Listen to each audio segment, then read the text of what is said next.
పునర్జన్మ ఉంది అని మీరు నమ్ముతారా? ఖచ్చితంగా ఉంది, అనుమానం లేదు. శాస్త్రీయంగా రుజువు చేయొచ్చు. దానికి ఏం గొట్టాల కొడుకులతో ప్రయోగశాలలో చేసేది కాదు ఇది. అన్ని ప్రయోగశాలల్లో రుజువు కావు. కొన్ని యోగశాలల్లో అవుతాయి, కొన్ని యాగశాలల్లో అవుతాయి. మన శాస్త్రం ఉంది. పునర్జన్మ ఉంది అనేది ఎందుకు నమ్మి తీరాలి మనం అంటే, ఎలా ఉంటుందని చెప్పారు శాస్త్రంలో పునర్జన్మ. ఈ జీవికి వెళ్ళిపోయే వరకు కనుక ఇందాక మనం చెప్పుకున్న ఈ వాహన వ్యామోహం, సంతాన వ్యామోహం, భయాలు వదులుకోకపోతే వీడి మనస్సు మళ్ళీ ఇంకో శరీరాన్ని పొందుతుంది. అదే పునర్జన్మ. ఆ మనస్సు, ఆ జీవుడు, మనస్సు జీవుడు, సంకల్పం, బుద్ధి, చిత్తం అన్నీ ఒకటే, పేరు మార్పుగా. వీడు మళ్ళీ ఇంకో జన్మ ఎత్తుతాడు. ఎందుకని? ఈ మనస్సులో ఇవన్నీ ఉండవాలి. ఎలా ఎత్తుతాడు తెలుసా? రాత్రి పడుకుని కలగంటున్నాం మనం, నిజానికి అది ఇంకో జన్మ అండి. రాత్రి కలగంటున్నాం మనం, ఇంకో జన్మ. అది మీరు గమనించండి. వీడు పడుకునే ఉన్నాడు, ఈ కళేబరం ఇక్కడ 6 అడుగులు 3 అంగుళాలు పడుకున్నాడు. వీడు పడుకున్నాడు, వీడు కలగంటున్నాడు. వీడి కళ్ళలో ఆడాళ్ళు వచ్చారు, మగాళ్ళు వచ్చారు, కుక్కలు వచ్చాయి, నక్కలు వచ్చాయి, చెట్లు వచ్చాయి. ఈ వేషాలన్నీ ఎవరు ధరించారు చెప్పండి? వీడే కదా, పడుకున్నవాడే కదా. మరి ఒక జీవుడు పడుకుని ఇన్ని వేషాలు ధరించడం నిజమైనప్పుడు, ఒక్క విరాట్ పురుషుడు శ్రీమన్నారాయణమూర్తి క్షీరసాగరంలో పడుకుని ఈ విశ్వంలో ఉండే వేషాలన్నీ ధరించాడన్న అబద్ధమా? పక్కా నిజం, పక్కా నిజం. జరుగుతున్నది ఒక కళ, బ్రహ్మసత్యం, జగన్ మిథ్య. Total life, total world is a dream, nothing but is a dream. ఇది కళ, ఇది కళ. నేను మీతో మాట్లాడటం సహా కళ. ఇది గ్రహించగలిగితే మనిషి ప్రశాంతంగా ఉంటాడు. మనిషి ఒప్పుకోలేడు దీన్ని. అదేమిటండి, కనపడుతోంది కదండి. కనపడుతోంది అంటున్నవాడు ఎవడో చూడు. కనపడుతోంది అంటున్నవాడు ఎవడు? కళ కూడా కనపడింది. కళ కన్నప్పుడు కనపడిందా లేదా? కనపడుతున్నంతసేపు నిజం అనుకున్నామా లేదా? బయటకు వచ్చాకే కదా నిజం కాదని తెలిసింది. అలాగే దీని నుంచి బయటకు వెళ్ళినప్పుడు ఇది నిజం కాదని తెలుస్తుంది. ఈ జీవుడు మరణించి మనస్సు బయటికి వెళ్ళినప్పుడు చెట్టో పొట్టో పట్టుకు వేలాడుతూ ఉంటే, లేదు ఇంకో గర్భంలోకి ప్రయాణం చేస్తుంటే, అయ్యో అది అనుకున్నాను, ఆ భార్య అనుకున్నాను, ఆ భర్త అనుకున్నాను, ఆ పిల్లలు అనుకున్నాను, అయ్యి బాబా అంత బంగారం తీసుకొచ్చాను, తహసీల్దార్ అయ్యి ఉంటే మొత్తం 1 కోటి రూపాయలు దయచేసాను ఇంట్లోనూ, అన్ని పట్టుబడిపోయి ఈ డబ్బేది నాకు కూడా రాలేదే అని చింత చెట్టు వేప చెట్టు పట్టుకుని ఎడుస్తాడు ఈ సన్నాసి. పునర్జన్మ లేకపోవడం ఏంటి భయంకరంగా ఉంటుంది. దెయ్యం జన్మ కూడా ఉంటుంది. మనస్సులో ఉండే తలపులు అట్టగట్టేసి మాడుగట్టి ఉంటాయి చూడండి, అవి పునర్జన్మకు కారణం అవుతాయి. వాటిని వాసనలు అని అంటారు, గమనించండి. వంట అర్థమైతే ఇది అర్థమవుతుంది. వంట చేసినప్పుడు గిన్నెలు ఏదైనా కొయ్యి రొట్టో ఏదో కాల్చేవాడి, గణప రొట్టో ఏదో అడుక్కు బాగా అట్టేసింది అనుకోండి, అట్టగట్టేసింది. దాన్ని తోముతాం కదా, తోమితే ఒక్కోసారి పని మనుషులు ఎలా ఉన్నారో మీకు తెలుసుగా, వాడు తోమినా మనం తోముకోవాలి. అందుకని వదిలేసాం అనుకోండి, దాంట్లో మీరు ఏ అన్నం పరమానమో వండారు అనుకోండి, దాని వాసన దీనికి వచ్చిందా? అలాగే మనస్సులో కూడా అట్టగట్టి పేరుకుపోయిన భయాలు, కోరికలు, వాంఛలు, రకరకాల ద్వేషాలు అట్టగట్టి మిగిలిపోయినవి మరో జన్మకు కారణం అవుతాయి. It is scientific. పొంది తీరతాడు ఖచ్చితంగా, అనుమానం లేదు. ఇది ఎంత నాస్తికులకు కూడా దేవుడి మీద నమ్మకం లేకపోవచ్చేమో కానీ, స్వర్గనరకాలు నమ్మకపోవచ్చేమో కానీ, వాడు చేసినవన్నీ వాడు మనస్సులో వాసన రూపంలో ఉన్నాయనే విషయాన్ని వాడు నమ్మకుండా ఉండలేదు. వాడికి కొన్ని వాసనలు ఉన్నాయి కదా. ఆస్తికుడైతే ఆయన బంధాలు ఆయనకున్నాయి. నాస్తికుడు దేవుడు నమ్మడు, భగవంతుడు నమ్మడు, భార్యను నమ్ముతున్నాడు కదా. భార్యతో బంధం, పిల్లలతో బంధం. నాస్తికులు కూడా ఆస్తులు సంపాదించుకుంటారు కదా. అక్రమం సక్రమం అందరికీ ఉన్నాయి కదా, తేడా ఏం లేదు కదా. మరి అంతే, తేడా ఏముంది? ఇంకా అంటే మామూలే, పుణ్యమైన మామూలే, పాపమైన మామూలే. అది నమ్మకం మీద ఏం లేదు, నిజం జరిగి తీరుతుంది. అంటే పునర్జన్మ శాస్త్రీయం. ఎందుకంటే పునర్జన్మ వచ్చేది శరీరానికి కాదు. ఎందుకు మనం నమ్మలేకపోతున్నాం అంటే, నేను అంటే శరీరం అనుకుంటాం. ఎందుకంటే మూర్ఖత్వం ఇంకోటి లేదు. నేను అనేది మనస్సులో ఏర్పడిన ఒక భావన. నిజం చెప్పాలంటే అది మిథ్య. గట్టిగా లోపల మనస్సులో ధ్యానం చేసి నేనెవరో అని లోపలికి రమణ మహర్షి చెప్పినట్టుగా ఆలోచిస్తే పావు గంట కాకుండా వీడికి నేను అనేది లేదని అర్థం. స్ఫురణ తప్పితే ఏమీ లేదు ఇక్కడ అని అర్థమైపోతుంది. ఎందుకంటే ఆ నేను అని స్ఫురిస్తూ ఉంటుంది లోపల, మీరు గమనించండి. ఆలోచన వదిలేసి, మాట వదిలేసి మనస్సును లోపలికి తీసుకెడితే నేను అని స్ఫురిస్తుంది. ఆ నేను ఎక్కడుందో గమనించండి. ఎక్కడుందో గమనించి, ఎక్కడ there is no place but నేను ఈజ్ దేర్. ఎక్కడ చోటు లేదు, నేను అని ఉంది. ఏ చోటు లేకుండా నేను ఉందంటే అది ఎలా ఉంటుంది? గాల్లో తేలుతుంది అనమాట. ఆ నేనే ఉంటే ఆ నేనే పట్టుకుని కూర్చోవాలి. అదే జపం. అందుకే మహర్షి, రమణ మహర్షి అన్నింటిలోకి గొప్ప మంత్రం ఏదంటే నేనెవరు అనేది గొప్ప మంత్రం అన్నారు. ఆలోచన చేస్తే మనిషికి శరీరం తాను కాదని తెలుస్తుంది. ఆ నేనులోనే దృఢంగా ఉండగలిగిన వాడికి పునర్జన్మ ఉండదు. వాడి జీవితంలోనే అన్నీ వదిలేశాడు. ఇలాగే సంతాన వ్యామోహం, వాహన వ్యామోహం, భయం అన్నీ కూడా వదిలేశాడు. ఈ జీవితంలోనే వదలడం కోసమే మనకు అమర్నాథ్ యాత్రలు, సత్యనారాయణ వ్రతాలు, అక్షతృతి వ్రతాలు ఇవన్నీ పడితే వీటి నుంచి మళ్ళీ డబ్బులు ఆశిస్తున్నాం, పురుళ్ళు ఆశిస్తున్నాం, పుణ్యాలు ఆశిస్తున్నాం అంటే ఏమనుకోవాలి జాతిని? అసలు తెలుసుకోవాల్సిన తత్వం తెలుసుకోకుండా వీటిని పట్టుకు వేలాడుతాం. తెలుసుకుంటే మీరు అక్కడికి వెళ్ళక్కర్లేదు, పెడితే మంచిదేనమ్మా, కాదనేదేముంది, వెళ్ళండి. హాయిగా ఇంకా గొప్ప అనుభూతి కలుగుతుంది. ఇప్పుడు ఈ కథ తెలిసిన నాకు అమరనాథ్ ప్రత్యక్షంగా చూసాను కూడా దివ్యానుభూతి కలుగుతుంది, అనుమానం ఏముంది? తెలుసుకుని వెళ్ళాలి. కానీ నాకేదో అక్కడ వెళ్ళగానే ఎలా తెలిసిపోతుంది? ఏం తెలిసిపోయింది? అంటే మన మనిషిలో సహజంగా ఉండే ఒక బద్ధకం ఏంటంటే కృష్ణమూర్తి గారు చెబుతారు అదే విషయం. నీకు ఏమీ నువ్వు కష్టపడకుండా, నువ్వు ఉన్న చోటు నుంచి కదలకుండా ఏదో చోటుకి వెళ్ళడం వల్ల, అక్కడ ఏదో మునగడం వల్ల, ఇక్కడ ఏదో ముట్టుకోవడం వల్ల, వారు ఎవరినో చూడడం వల్ల నీకు వచ్చేయాలి. ఇది దురాశ కదా? నిజమేనండి. ఎవరో మహాపురుషుని సందర్శించామండి, మనకి ఏదో వచ్చిందంటే కష్టపడ్డాడు ఆయన, బోల్డు తపస్సు చేశాడా? అంత తపస్సు నువ్వు చేయకుండా ఆయన తపస్సును గోకేసుకుందామని చూస్తున్నావు ఆ కాళ్ళకి దండం పెట్టి. అన్యాయం కాదండి ఇది? స్వార్థం కాదు. ఆయన కాళ్ళకి దండం పెట్టి ఆయన తపస్సును గోకేసుకుందామని చూస్తున్నావు. పుణ్యపురుషుల దర్శనం అండి, మాకు అన్ని అద్భుతానుభూతులు ఎందుకు ఆశిస్తున్నావు? అసలు ఆయనలా ఉండాలని ఎందుకు అనుకోవు? ఆయన నుంచి ఏదో గోకేద్దామని చూస్తున్నావు. కానీ ఆయన దర్శనం అయ్యాకే మాకు ఇంట్లో అన్ని శుభాలు జరిగాయండి, ఒకవేళ అశుభాలు జరుగుతాయేమో మీరు ద్వేషిస్తారు కదా. జ్ఞానం అంటే శుభాశుభాలు సమానంగా భావించడం. అంతేకాని శుభాలు జరగాలని కోరుకుంటున్నారు అంటే వాళ్ళు భక్తులు కాదు, స్వార్థపరుల కింద లెక్క. స్వార్థపరుల కింద లెక్క. మీకున్న మెంటల్ సాచురేషన్ పాయింట్కి సినిమాని చూస్తారా మీరు అసలు? ఒకప్పుడు నేను సినిమా రివ్యూస్ రాసేవాడిని అండి. అవునా? ఇప్పుడు పరిస్థితి ఏమిటో? ఇప్పుడు చాలా తక్కువ అండి. రీసెంట్గా లాస్ట్ మీ మూవీ ఏది? రీసెంట్ చూసిన movie?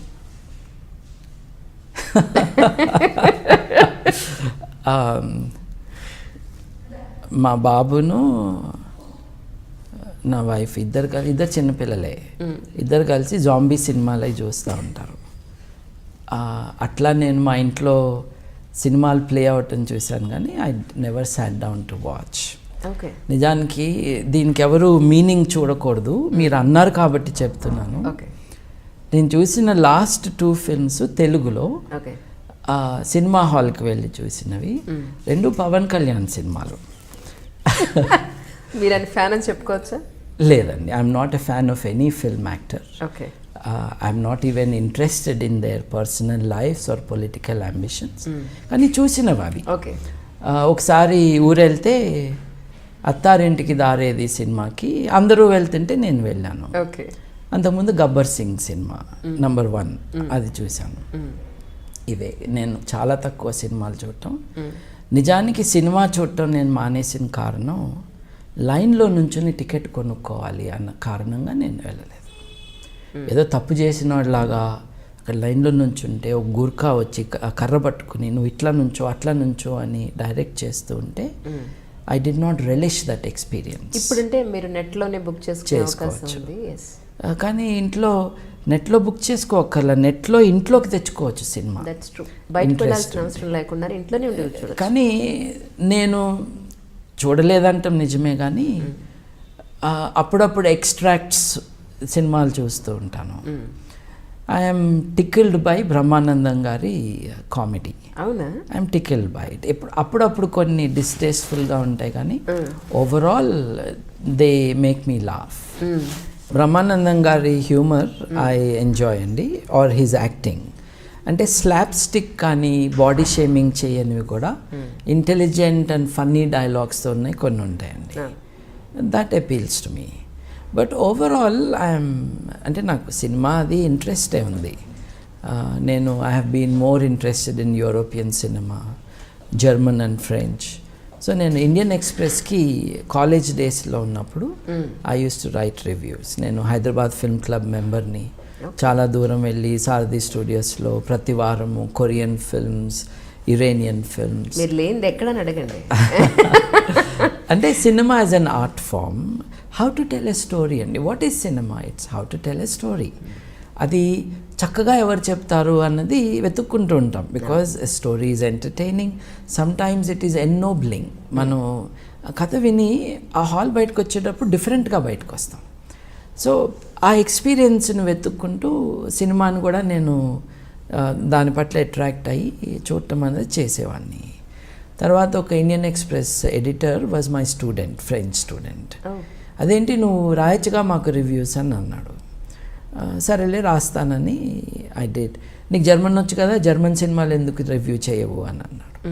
So Fassbinder films, Wim Wender films, అన్ని రకాలు. When we use to organise some of these film retrospectives, ఆ సినిమాటోగ్రఫీ ఏంటి, ఆ ఫిల్మోగ్రఫీ ఏంటి, వీటన్ని మీద దృష్టి పెట్టి I would do some unprofessional but interested reviews of these things. Okay. మనకేం పెద్ద వచ్చేం కాదు, కాకపోతే భాష వచ్చు కాబట్టి better access to this filmography అలా అనమాట.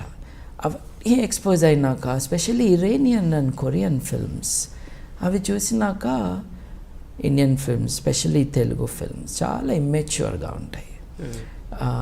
సో నేను చూడటం మానేశాను. అంటే వెళ్ళి దెబ్బలు తింటుంది దేనికి, they are very very immaturely done. ఆర్ట్లో ఉండాల్సిన సోఫిస్టికేషన్ సినిమాలో కనపట్టలేదు. ఎందుకనంటే they are not looking for sophisticated audiences.